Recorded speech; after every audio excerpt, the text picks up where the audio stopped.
Hey guys! Kumusta? It's Ligaya and welcome back to yet another Creative Sim video because Eve Barker is dead and I need everyone to submit or comment ideas on what name I should give Agent 789 next because this mission isn't just different from the ones that she did before, but it's something new. Wait, what was I gonna say?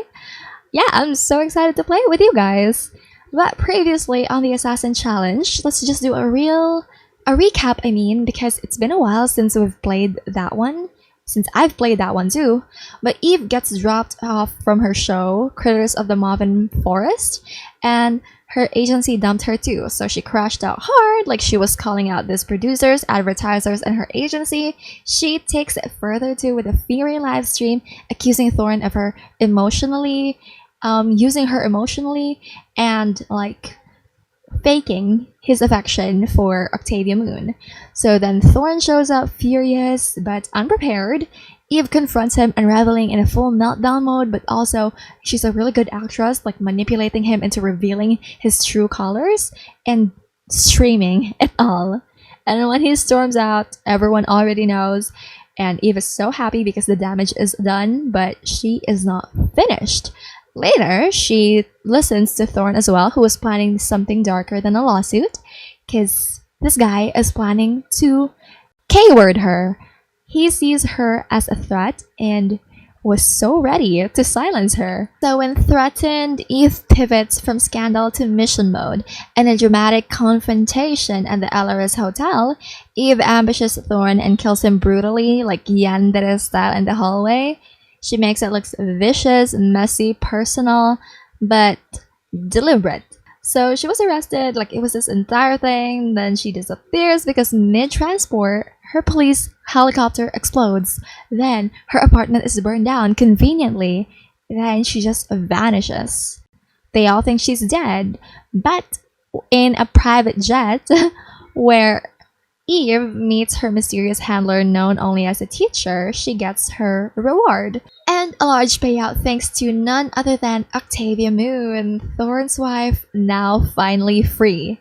And her next mission, not an assassination, not really, but protection. She is gonna be sent to a remote area to guard two mysterious children. You can think of it as babysitting, but assassin style. So our next target is Jack Villarreal. He is a powerful business tycoon who masks his why is it so hard to say? True identity as a secret mob boss. Operating out of Windenburg, he's suspected of laundering simoleons through a network of fake real estate ventures and is the prime suspect in the suspicious death of his wife. We've identified his lunar daughter.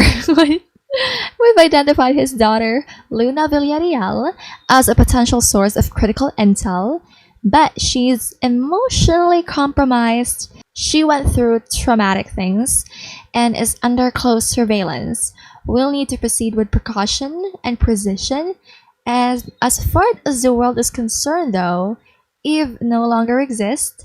She left behind a spotlight full of burnt photographs, unanswered fan mail, and a trail of viral headlines that ended with presumed dead. Now we operate from the shadows, the assassin, the ghost, and Jack Villarreal has no idea what's coming for him. So in this challenge, I like to put like covers because there's gonna be like assassins, of course, so they have to have cover stories, but also safe houses. But this safe house is tucked on the outskirts of Henford and Bagley. Like the house barely draws attention, just another humble cottage slowly losing its shape. The furniture doesn't match inside, and everything feels gently used, like it belonged to someone else first. And yes, it's a home, but not theirs. Not really. It's just gonna be a pause between identities, you know? Just a quiet place built on grief. Then she wears this space, like she wears her clothes. She often uses chunky cardigans. As you can see, I have put her in a few of chunky cardigans, layered skirts, and hand-me-down boots. She's got glasses, the makeup's gone, so is the persona, and what's left behind is another persona, of someone softer, quieter, but still coiled. And I'm gonna say, I realize now that I was wrong for writing here that there's no persona, but everything that she's doing so far is just her persona. Like, she doesn't have an original identity. You know what I mean? Because she has orders. Like, all of this is just her orders and she's just following it. But in this challenge, in this particular mission, she's gonna be a woman mourning something unnamed, yet sharpening herself in secret. So obviously, the objective is to safely relocate Luna and Max to an isolated residence far from Windenburg, which they were from. But I'd like to imagine that Windenburg and Hanford and Bagley are just kind of like on the same map. They're both Europe. You know what I mean? But yeah, their survival, stability, and silence are now our responsibility, which is something new for her. Like, she's gonna be taking care of kids, and I don't know how she's gonna handle that. I don't know how we are gonna handle that. But we must also remove them entirely from Jack Villarreal's influence, especially Max. Max is evil, like, that's his trait. And we have to cut all the threads, like no calls, no letters, no second chances, and hopefully we can also redeem him in a way. So yes, we're gonna make a home that is untraceable, remote, and conspicuous, off the grid if possible, like no digital footprints at all, no neighbors within earshot. We've gotta block all contact from Jax or any remaining Villarreal family. And this includes phone numbers, private messages, like the ones that get popped up in your game. Like, you gotta ignore that for the duration of this challenge. No responding to any of those texts, like even the annoying ones. Because you have to trust no one. He's gonna send voices that sound safe, and then it's gonna get all ruined. Then, since Max is a kid, you have to monitor him. Like, he may try to reach out despite his better judgment. Also, it's kind of like he's the more brainwashed of the two. Then you gotta enforce like a homeschooling protocol for them, because public school is a risk. There's too many records, too many cameras, too many questions, and Max will resist. Luna may mourn the loss of normalcy, but that's gonna be expected. I mean, we're not here to restore their lives, we are here to preserve them. Then she's gotta reach like level 5 of the writing skill, like 10 non-fiction books is what she's gonna write. Also, it's gonna be like exposés about Jack's crimes, using only information that Luna shares. Then we gotta build a trust bond with Luna and Max, though, before all of that can happen. Then there's gonna be more. There's a lot of things to do in this challenge. We gotta identify like a trusted foster guardian from another world. It can be Brindleton Bay, Komorebi, anything, just to protect Luna and her siblings when this is over. In fact, Villarreal has another son. Maybe it's worth checking it out. Maybe it's worth finding him. Also, once the expose is finished, you have to eliminate Jack Villarreal without any witnesses. Then, of course, to keep up the cover, your sim has gotta have a hobby, or a couple of hobbies, like memoir writing, then canning and jam making. Like, she stores a jar labeled by seasons, probably something for plum, elderberries, apples, strawberries, anything. In truth, it gives her constant access to burner stoves, sealants, and glass containers that doubles as improvised tools as well. Then, she calls them healing walks and pretends to journal about birdsong and moss, but she's not listening to birds, she's mapping terrain because she's gonna go on a walk, a lot actually, of nature walks.